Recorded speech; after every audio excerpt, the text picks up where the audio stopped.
Colonization never ended in the white supremacist system. And as we see today, the colonization is in the mind. Now, those who have been enslaved and those who have been colonized, we're still dealing with the remnants of that through the colonization of the mind. Pick up my book, 7 Steps to Decolonize the Mind, and we will help deprogram you from the colonization that was put upon you by generations and generations of white supremacy. You can pick it up today on Amazon.com.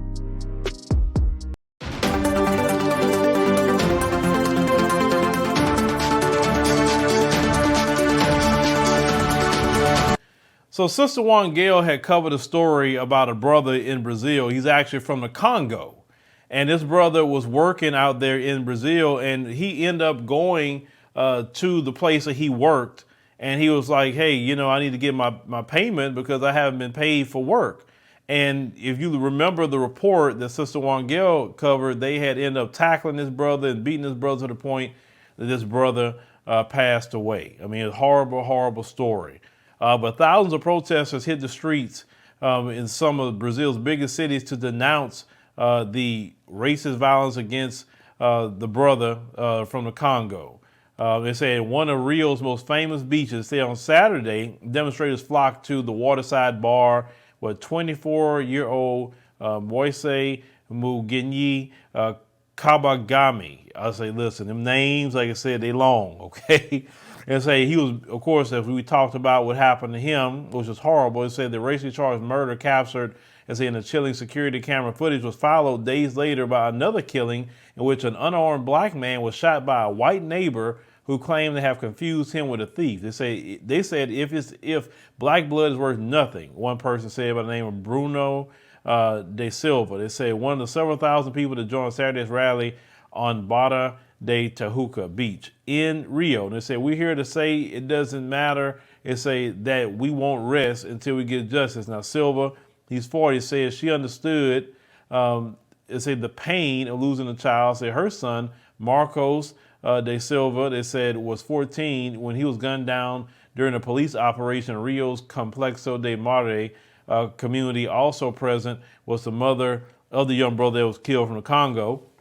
They say who fled the conflict, they say in the DRC, they say in 2011 and built a new life in Brazil. So they left the Congo and ended up losing their life over there. Now there's a video, you say, of the young brother's brother itself, and I want you to go ahead and roll that short clip. Ele trabalhava, a gente trabalha duro, fugimos da África para ser escolhido. Aqui, recolhido no Brasil. Brasil é uma mãe, abraça todo mundo. Ai, Brasil é uma mãe, segunda casa. E como que vai matar o irmão trabalhando? Justiça vai ter que ser feito. Now, many, as you heard the brother, I mean, that's sad. That is sad. You know, you say you left the African continent to come over there and to lose your life. But, you know, if you're going to immigrate somewhere, you need to study the layout of the land. And we're going to talk about it a little bit more about the layout of the land here in this story. But it said many demonstrators, they say, also demand the removal of Brazil's far-right president, Jair Bolsonaro, okay, who is notorious for making prejudiced remarks about black and indigenous people. I knew that dude was a white supremacist the moment I saw him. Oh, man. I'm like, how is it that he even became president in a country where it's majority black people? Do you know the majority of the slaves went to Brazil? And Brazil was the last country to end slavery? Do you know that? Now, Bolsonaro, as they had said, nothing about the brother's death, but marchers had a great deal to say about him, chanting, Fora Bolsonaro. In other words, Bolsonaro out, as they filled the beach. They said protesters also gathered in Brazil's biggest city, Sao Paulo. It said the capital. It said Brasilia and Recife. It said Belo Horizonte, Salvador, and Porto Alegre. It said as well as in London, Berlin, and New York. So Rio authorities have also taken steps to support the brother's family. They say with the mayor announced relatives would be handed control of the bar where he was murdered. That's not doing anything. Now, they say what happened is it was brutal, unacceptable, and something that isn't in Rio's nature, according to the finance secretary. Now, say statistics, however, show the violent premature death of young black men is very much part of life in Rio. It said out of the 1,245 people killed in police operations in Rio State in 2020, 86% were black. They say in the city of Rio, they say the proportion is 90%. They said they only have a policy they have for the favela is a policy of genocide, according to an Ana Paula Oliveira. She's 45 years old, and whose 19-year-old son, Jonathan, was killed by police in 2014. He said it's sickening. He said that it never stops. So far, 3 men have been arrested for the crime.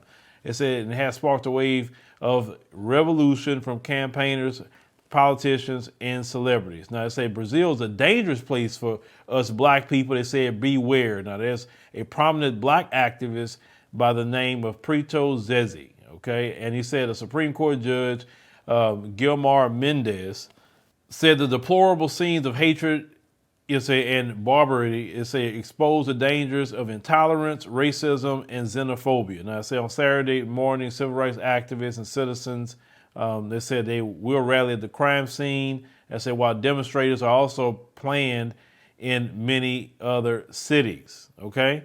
Now, they also said that a George Floyd happens every 23 minutes in Brazil. Okay, which is utterly sad.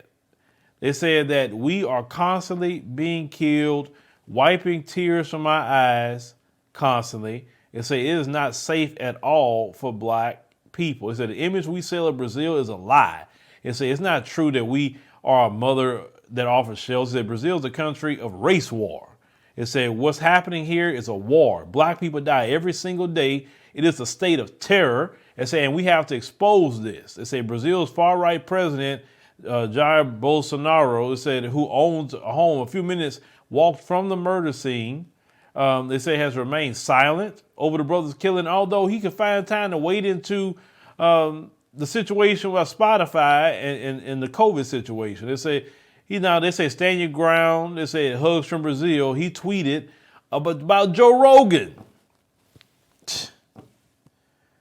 So basically, our brothers and sisters are dealing with an open white supremacist as their president.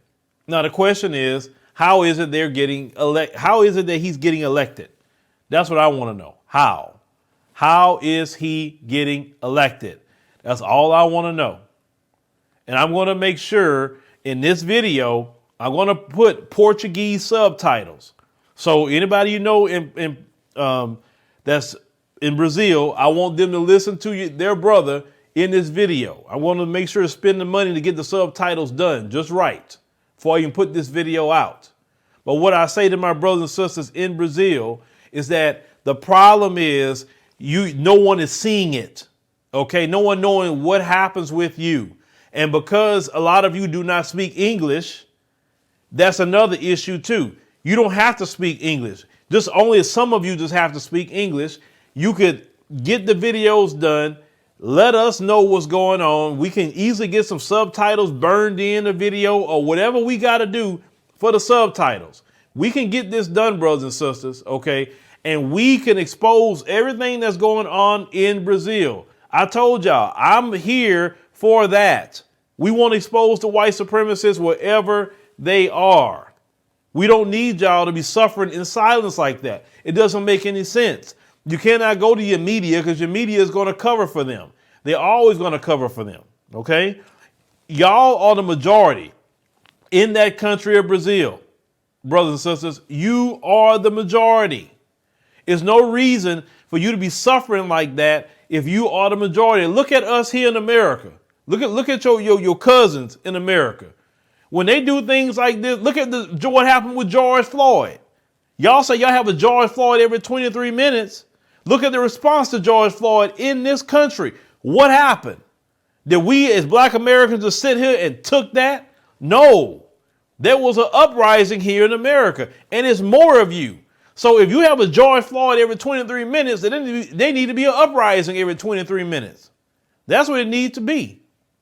There's no reason for you to live underneath, like you said, terror. There's no reason for you to live like that. No, you won't have nothing to lose at that point. If every time you look up, 86% of the killings by police is black people, And you said in the city of Rio, 90%. You're right. It's a freaking genocide was happening to black people. So we need you, brothers and sisters, to get out there with your cameras, report these stories, partner with people like us here, especially you brothers and sisters who are activists that speak Portuguese and English. We need to be partnering up. Some of you brothers and sisters are independent journalists, or maybe some of you work for somewhere and you just want to get these stories out. Reach out to us here. This is what we're here for. We're called African Diaspora News Channel. It means all black people throughout the world is what we want to cover. And I've been knowing about some of these things that's going on, but I'm like, my only issue is I don't have a connection in some of these places to help get us these stories so we can cover these things. The white supremacists got to be exposed everywhere. Everywhere. We hear what's happening with our brothers and sisters sometime in Colombia as well, too. We need the Colombian brothers and sisters to start speaking up. Y'all, because I've noticed in a lot of these Latin countries, it's like the brothers and sisters are dealing with issues and problems. It's like they're forgotten. I always said that. It's like the whole conversation, you notice most of the time, is either continental Africans, Caribbeans, and us as black Americans. And it's like our family that's in Latin America, it's like they're kind of forgotten. So we need y'all to hear this call and reach out to us. Reach out to us and start coming over here and start sharing what's going on. Take your camera, start exposing these people. And let's get the world paying attention to that white supremacist president that you have. And also, all of you get registered to vote. It's more black people in that country anyway. You need to be having a black president. It doesn't make sense that you're the majority in Brazil. Get registered to vote and find your brother or sister who's good at politics and going to fix the country for what it is and get that white supremacist out. And if he don't get out, then you need to do things, follow the lead of your black American brothers and sisters. If they got a George Floyd every 23 minutes, then an uprising needs to happen every 23 minutes. That'll stop them. Trust me on that. That's wrong. That is utterly wrong what's happening. And nobody cares about black people, whatever happened to us. Nobody. If anybody needs to flee somewhere, it should be those brothers and sisters. Because see, brothers and sisters that come from areas that know about white supremacy, those are the brothers and sisters, beyond with you, that's the best immigrants for me, because they easily can join up. You know what I'm saying? But you know what? I don't want them to run away from their homeland. I want them to fight. I want you guys to fight and make Brazil great. Brazil wouldn't even exist until you built it. You are our cousins. We built America. You built Brazil. So you need to fight for Brazil. The Brazil belongs to the black man and black woman. And you got to fight for it. These white supremacists, all they want to do is sit up here and do this to black people. No, if they waging a campaign on you, then no, you're going to have to stop it. You don't live like that. And the only reason you're living like that is because all of you have a unified in one accord and say, this is about to stop today. We done with this. We done. But please reach out to me, my Brazilian brothers and sisters. Reach out. Those of you that speak Portuguese and English, reach out. Let's start shining that light on Brazil. Exposing that white supremacist president that you have. Let's expose him too. Exposing these wicked police that you got. Because we are here for you. We're definitely here. But y'all leave me a comment. Let me know what you think about the situation, what's going on with our brothers and sisters in Brazil. It's sad. It's horrible. It really makes me upset because I don't like to see our people suffering like that. Thank you for watching, and make sure you subscribe to our YouTube channel and check out the African Diaspora News Channel app in the Google Play and Apple App Store.